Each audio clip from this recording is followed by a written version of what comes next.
Black America, we gotta talk.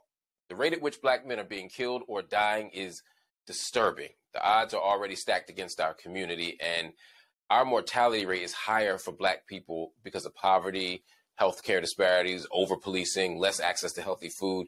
And there's something to be said about the external stressors that get added to our health. But sometimes the harm comes from within our community. The growing epidemic of gun violence in the black community is a major problem, one that desperately needs to be addressed. The recent death of rapper Takeoff is a tragic reminder of just how serious the problem is. Earlier this month, the 28-year-old Migos rapper was shot and killed at a bowling alley in Houston.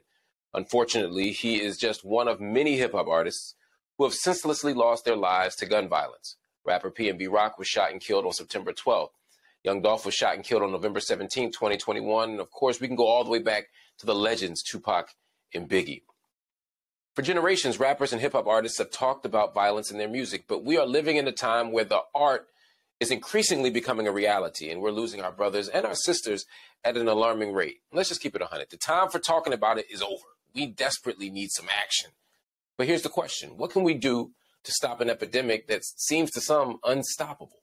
Joining me to help answer this question are the founders of Until Freedom, attorney Angelo Pinto and hip-hop artist Mysonne, and the founder of Man Up Incorporated, A.T. Mitchell. He's also the gun violence prevention czar of New York City. Fellas, welcome to the Griot. Let's just start by asking the question, how and why are we seeing this phenomenon? I'm not trying to pretend that everything was good when I was growing up, but I see gun violence both from the celebrity's perspective, but also in everyday life. I just see increasing amounts of gun violence. I'm in Philadelphia. I'm in a city where, you know, hundreds and hundreds of people have been killed already, and the year's not over. We're already at record numbers of deaths.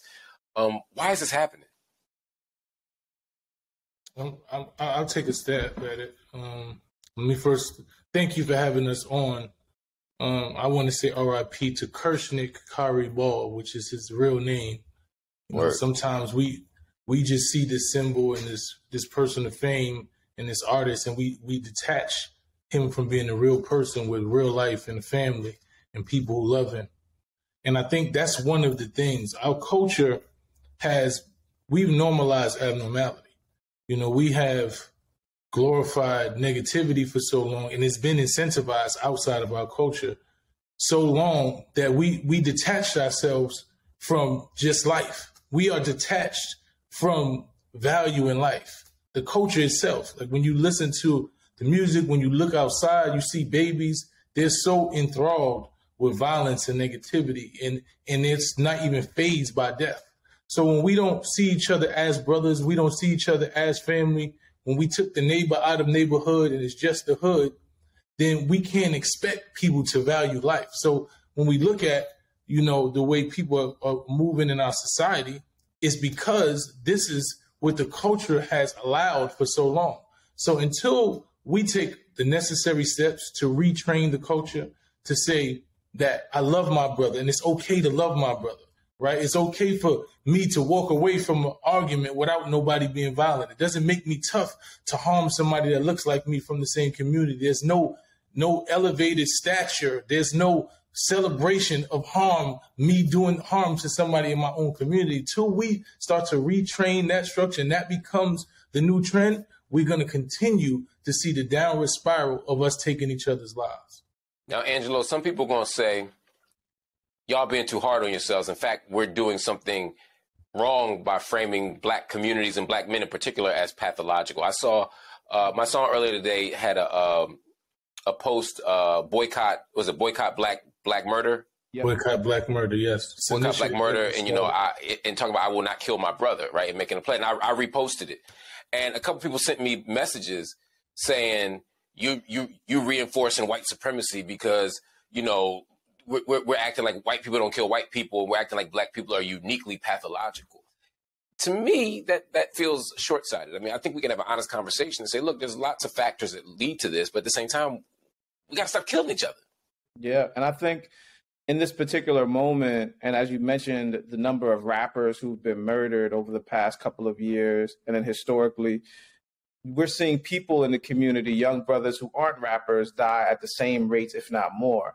So the reality of it is, in communities, and particularly certain communities where we're most concentrated, we're seeing violence at rates that we haven't before. There was a period of time, and AT can talk to this, where the folks who are doing gun violence prevention have certainly made an impact. And in certain communities where we saw high rates of violence, we saw a decrease and we saw downticks.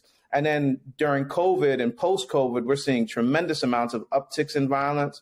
We're also seeing a lot of violence in schools. So the reality of it is, for me, is that we have to pay attention to what our communities are experiencing. And while we certainly don't want to make it seem like Black folks are, you know, some way nuanced, more pathological than others, we have to respond to the violence in our communities. And if we don't do that, we're going to see it get out of control. And at some point, folks are going to say, we have to step in. So we're trying to step in at the moment where we see there's the time to do that. Folks are seeing the necessity of it. Children are also dying, rappers are dying, and the community members are suffering and questioning what actually will bring us public safety, what actually will create community. So we feel like it's our duty to respond. Well, you all have responded. One of the things you all did was launch the Boycott Black Murder campaign that came following the death of young Dolph. Talk to me about why you all did that. JT? I mean, well, we've actually became a part of this coalition. It was my son's idea, you know, to boycott Black murder, which was a genius idea, because when we are here in New York in particular and across the country, you know, what we're witnessing is, like you said, you know, Mark, this is something that we have to take ownership of, and that's Blacks killing other Blacks. And we can't ignore, of course, whites killing other whites and other ethnic groups, but we take ownership and we have to take responsibility, and we want to be able to come up with a collective solution. And so the campaign is geared towards us recognizing what is it that we can do within our own community. You know, in fact, this is not just Black homicide, this is Black suicide, because we are literally taking out ourselves on a high rate, and it's not cool. It's never been cool, and so we're putting our resources together to be able to reduce that. And I think, if I can quickly, Mark, the other piece is that brothers like AT and folks who are doing the work around the country, we wanted to create more visibility around that work. And not only create more visibility around the folks who are already responding to gun violence, we wanted to say, how do we build a network of folks who are doing this around the country to identify the hot spots that need more attention, to create more resources so that we can replicate what we know works. Some of the work that's been happening around the country is phenomenal and making a real difference in communities. And we want to be able to continue that work. We want to pour more of that work into the places where it's not happening. And we also want to get influencers, rappers and celebrities who are influencing the culture and sometimes creating more violence to take a different approach. We want to invite them into the conversation, and we want to create a dialogue that we also know can shift the culture in a positive direction. I want to read y'all a quote from Fulton County District Attorney Fani Willis. She said, quote, "You do not get to commit crimes in my county and then decide to brag on it and not be held responsible." She went on to say, "Don't confess to crimes on rap lyrics if you do not want them used, or at least get out of my county." Now, my son, all right, part of what she's saying, I understand, right? Not from the legal perspective, but just from a hood perspective. Like, if I commit a crime, I'm not going to rap about it, right? I'm not snitching on myself, right? But I get that part, but that's not what she's not giving free game, right? She's saying we're going to lock people up for the content of their raps. What do you think about that piece of it? I think there has to be an honest conversation. I think if somebody tells you something and you're not being aware of what they're saying and you decide you're going to do something else, then you got to deal with those consequences, right? If I'm in the streets and I know I'm in the streets, you know, common sense would tell me not to talk about things that I know that are legal. Now, if you're just a rapper and you're just making content and you're just entertaining, then you shouldn't really have to worry about the backlash of those things, because the only time that whatever you say can be used against you is if they can connect it to a real act. So I don't think that really, pertains to an individual who's just a rapper and entertainer. But for me, I always thought it was common sense. I watch on internet all the time when I hear these guys telling on themselves and they talking about what they're going to do. And then the next time it's done and then they're in the jail and they like, yo, why I'm locked up? I didn't think that was common sense. So for me, it's common sense understanding that we can't be telling on each other. I mean, we can't be telling on ourselves. On ourselves or each other, right. I had the same experience, man. You know, I used to call rappers up sometime and be like, bro, like, take that down. Yo, delete that YouTube video. Yo, don't go on Vlad. Like, all the things I tell people to do if they don't want to end up in jail. Right. And but part of our culture, to y'all point, I think, is so much of our masculinity and our authenticity is bound up in being able to say we did this or we did that, or we can cause harm, or we did cause harm, or we did do this, sell this drug, or we did take this drug, or whatever the thing might be. And so we're looking for almost like legitimacy through these acts, and we're putting them in our rhymes and we're getting ourselves locked up. I say don't do the stuff, but if we are doing it, man, don't tell on yourself. Anyway, brothers, hang tight. I want to keep the conversation going. Everybody stay right here. We got more to agree on after this quick break.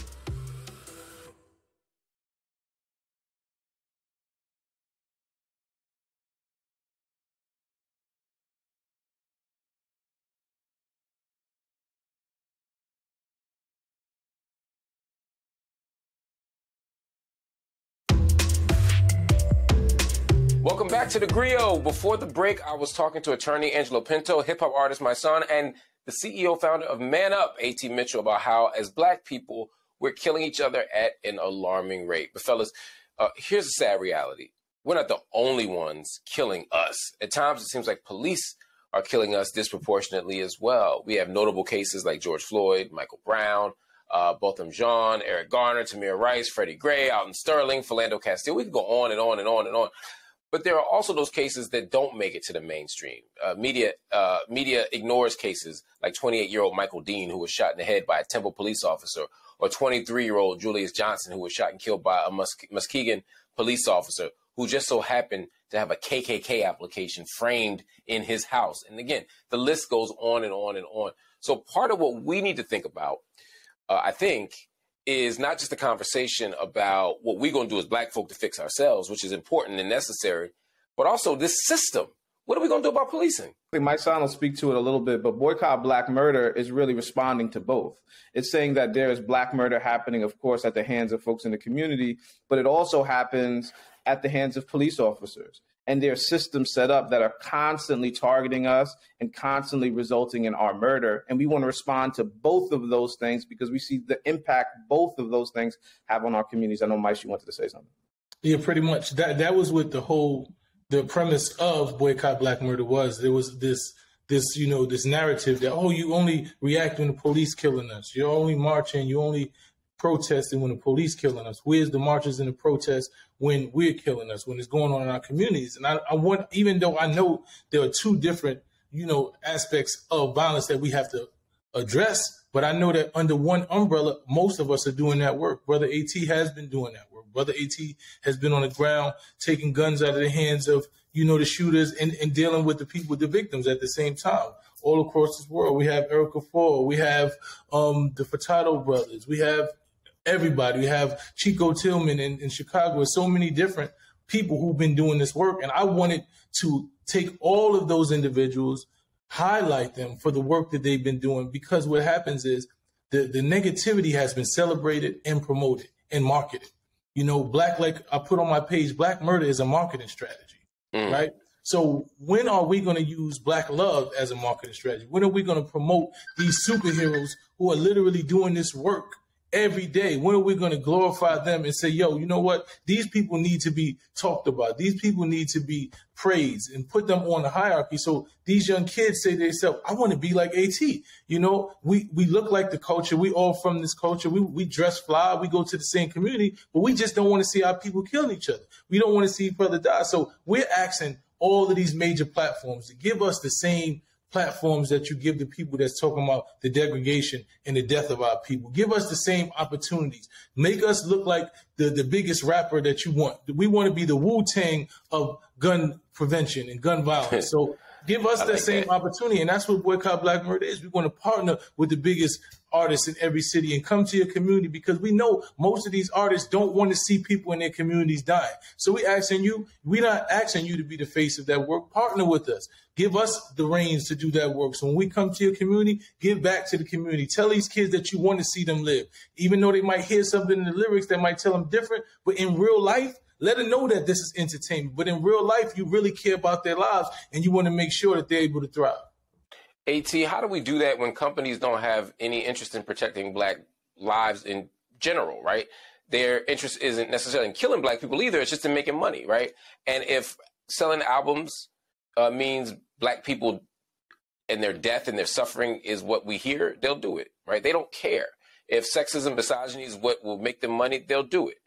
How do we take the profit out of our pain when it comes to these corporations?